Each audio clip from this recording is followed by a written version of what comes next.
Are you going to be able to make those designs if I break your hands? Like, if I break your hands, you stupid bitch, what are you going to be able to make for Chief Keef then? Pin it up.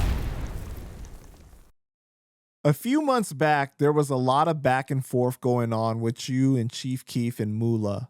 Something about claims you had no involvement in Chief Keef's career. What happened? Well, there was no back and forth with me and Chief Keef. In fact, the only messages that were exchanged between him and I were like chill during that time. But it was just Mula. And all right. So obviously he was wrong, and I proved him dead wrong. You feel me? Like, without dusting off plaques or this or that. You feel me? Like, all I had to do was just a simple cursory search on the internet. And like the video footage that I have of the session where Chief Keef met Mac Miller, the subsequent session and recordings that happened, getting them on the other record they recorded, getting Matt on the I Just Wanna record that was on Ben 3, that was executive produced, that was produced by Chop Squad DJ and executive produced by me and my brother G Money, who executive produced that entire album. So obviously I smoked Mula's boots and made him look like an idiot. Or he actually did a good job of himself doing that. However, I understand why, looking back on it retroactively, why he had the reaction he did. And although I still think he's a punk ass little bitch and I'll fucking slap the shit out of that kid, I totally get why he acted the way he did. And I think that he was somewhat not justified in like his choice of attack and the words he used, but him not having a favorable opinion of me talking about that period of Chief Keef's career, I can understand why he says that. And I will break this down after a word from our sponsor. When your stomach lining is battling with the warm sedative effect that the alcohol gives you, but your own body is recoiling for being entered into your system. Oh, it's a dark place. Moolah. All right. So I first met Chief Keef shortly after, literally a matter of weeks after we did the Cassidy battle in December of 2014. Previous to that, I'm a huge fan of the kid. Thought that he was one of the most. Anytime somebody comes in and popularizes an entire new genre, whether or not it's an aesthetic that I particularly enjoy or not, I'm gonna pay attention. I'm gonna be aware. Like, I'm even aware of like the fucking the Forgiato Blow and fucking you really Tom McDonald J Cats of the world and fucking insufferable pieces of shit like Dax. You feel me? Like, I know faggots like that are like, of course, I know people that are redefining street rap and making a new hyper violent um and detailed version of gangster rap called drill that came from Chicago. Like, I was fascinated when it first emerged. And Popcorn and King Louie and Chief Keef and all these dudes were, and Pappy and all these dudes were first rising to prominence. Um, and then Sosa arguably becoming the Melly Mel of that genre, if you will. You know what I mean? Like the forefather, godfather, and to this day, most exalted, beloved figure, damn near, from that scene. Although certain people like, Lil Durk and dwarfs his success and things like that, he's still, I don't think anybody that is a product or byproduct of drill music is held in the same regard as Chief Keef. Now, that being said, when I met him, he had just lost his deal. He had been out of the deal for several months. Um, he was pretty much looked at as a huge liability. Atlantic, Universal, Interscope. He was pretty much blackballed from the industry at this point. His album underperformed from a sales perspective, considering what was invested in it. The Finally Rich album. The lead single, he didn't even show up to the fucking video shoot with Wiz Khalifa and 50 Cent for Hate Being Sober. He was thrown out that yay to work on the Yeezus album to France. He wound up leaving within 36 hours of being there after recording his 6-bar verse because, yeah, there's like 6.5 bars because he didn't like the weed and the food in France. So left his family that was all flown out and flew home, bought himself a first class flight home. So he was pretty much like on the outs with the industry. Nobody was offering him a deal. We happen to know a billionaire. Billionaire's a weird ass fool, but he's got a lot of money and he's kind of willing to take heat on us, our advice on how to spend it. We just got him to drop $1 million on Battle Rack. Can we get him to drop $1 million on drill music? Shit, Sosa, you don't got a deal right now. You need a deal. You want a deal. I don't even know how you're going to sustain the overhead of your lifestyle for the next few months. You know, like there's all these, you're essentially taking care of 15, 20 people. You know what I'm saying? All the different artists that were the on GBE, his roster of artists that were from Blow Gang, you had at the time.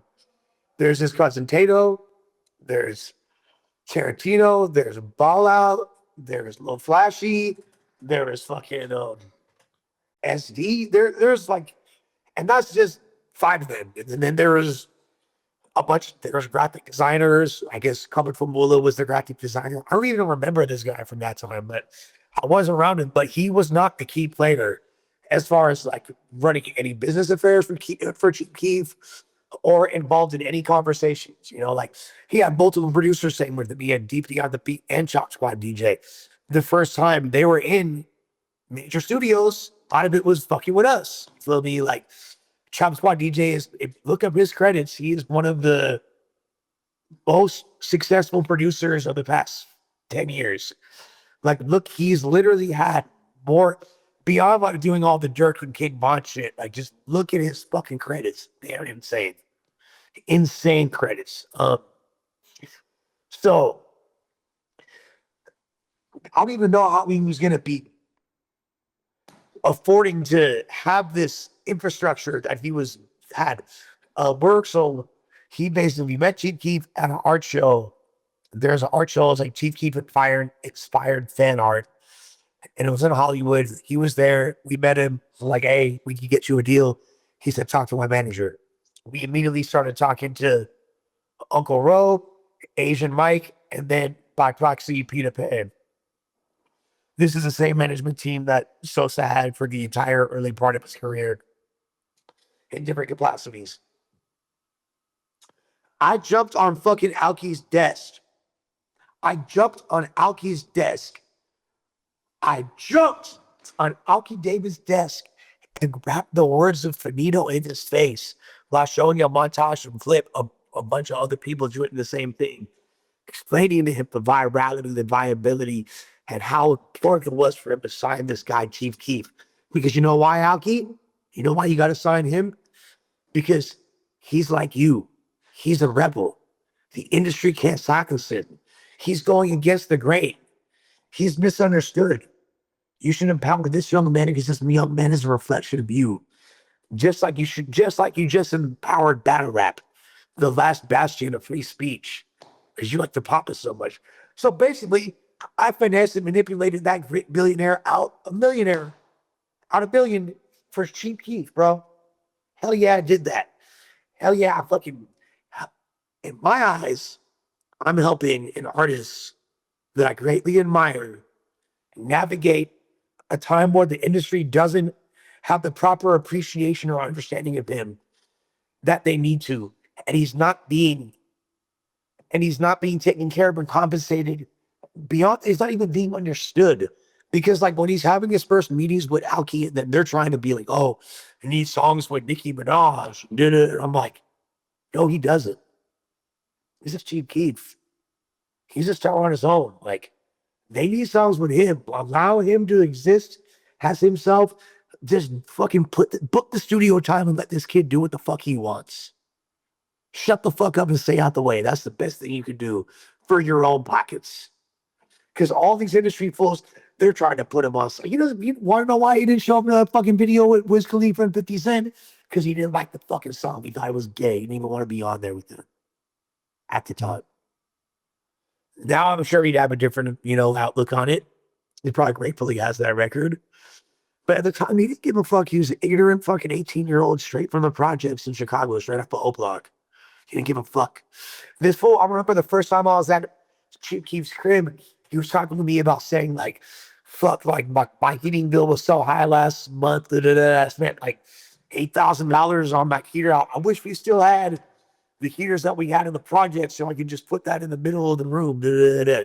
These are the conversations I'm having with him. You feel me? Like, there's a huge disconnect from societal norms and where that guy was at that point, especially him having to be in a position of so many people being dependent on him for their own livelihood. And, so I looked at these memories I was very fond of. Like, I got to help Chief Keef out.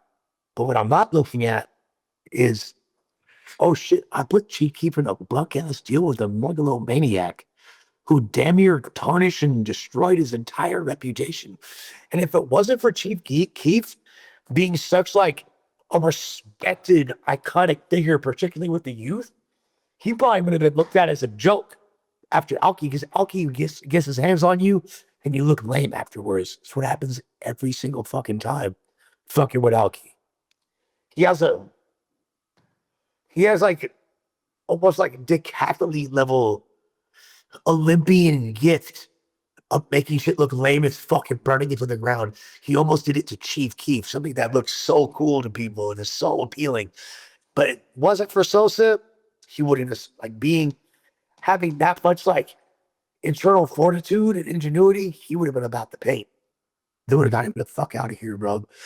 So they look at that whole situation in unfavorable light, like a dark period in their lives, and like not a favorable milestone. To me, it's one of my great moments because I got to work with Chief Keef, one of the all-time greats, as far as shaping the culture. Now I know the Panda Shop audience is like, could be with dude, Chief fucking fucks, bro.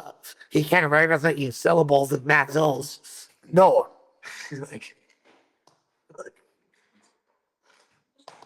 No, by the way, I fear audience don't give a fuck about Matt Hills either. Like, Matt Hills doesn't exist. Matt Hills only exists from me saying his name. Shouts to Matt Hills. You suck, but shouts to you. You do suck, though. Like, you suck really bad. Your AI videos are gay as fuck and you suck. But, so, yeah, like, people might not, I know he's not from the classic golden era boom bap era of lyricism through the roof and polysyllabic schemes, but he creatively and ingenuitively and just overall as an impactful, influential figure, there is no denying who the fuck Chief Keef Sosa is, bro. There's not. So did you fix things with Mula or? No. So basically, there's like me and Mula don't really have beef. Like, and it'll eventually be fixed through Remo and them. Like, we'll chop it up. If he wants to fight, if I'll fight Almighty Suspects, even though there's no free fights, like, I'm a gang member, I'm not in a position to run phase with randoms like that, I'll fight that fool because he's a bitch and I'll beat the shit out of him. You feel me? Like, he's a pussy. And like, really, Colorful Mula need to worry about AI replacing him. His option be AI. Like, you're not gonna, like, your boss is gonna replace you with AI and do those designs on his own pretty soon. You're not gonna be needing to be paid. That's it's not me. Don't try to tarnish my legacy or throw smut on my name, but you barely have a legacy in your future. You're a graphic designer in 2026. I mean, literally, ChatGPT your competition right now. It'd be difficult to say which one was like had more of an edge. Now, like, I am AIK to a degree. So like, and I believe in creativity and I believe, like, I don't fuck with any of that shit. So I believe in the merit of Mula's creativity. However, are you going to be able to make those designs if I break your hands? Like if I break your hands, you stupid bitch, what are you going to be able to make for Chief Keef then? You going to be like Daniel Day-Lewis, my left foot? You going to be like painting with your left foot? You retard? You fucking autistic bitch? Slap the shit out of you. With that being said, I harbor no animosity towards fucking Colorful Mula. If he wants to act like a nice little graphic designer and stay in his place and keep the God's name out his motherfucking mouth, we straight. You feel me? You lucky I don't fucking run up on you. You in my city, bitch. You feel me? Like, how did you just go from saying you guys were gonna squash it and be cool to now you just like destroying him? because I don't fuck with anything he said. And he a bitch for doing that shit. I don't need a fade. I could be happy saying this shit. I don't need a fade, but if he needs a fade, I got him on it. And I'll beat the shit out that little kid. No African Bambino. You feel me? Like, literally, I'll beat the shit out that kid. But with that being said, I harbor no animosity. And if he's going to be cool and doesn't have harsh words for me, then I don't have harsh words for him. Although he is a bitch, if that makes sense. Now, with that being said, like, I understand him having the negativity and like, it made me want to reframe that time I played in social life because I could see it being having a mixed bag of, you know, him looking at it in different ways. Now, if it wasn't for me, would Chief Keef have got a deal? I'm sure he would have. He's a fucking icon. He's a legend. He would have got money. He would have got the situation. He would have got a deal. He didn't need me. He'd beat Chief Keef regardless. He's a fucking icon, you know? But I did come into play and help get him some money at a time when it was very advantageous for him in a transitional, difficult part of his career to navigate, which he might not even fully.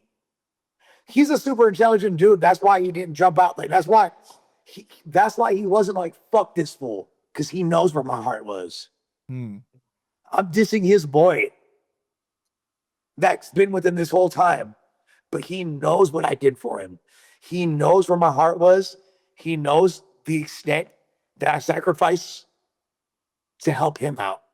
He knows, like, when Glow Gang, when he was sick, living Glow Gang around, he kicked him out the house 4 days sleep on my couch. You feel me? Like, they're kicked out the house at fucking 6 in the morning to meet somewhere. I'm fucking for sleeping on my couch. Who's booking the studio sections? Who's fucking getting superstar producers? Beats from Metro Boomin, fucking, you feel me?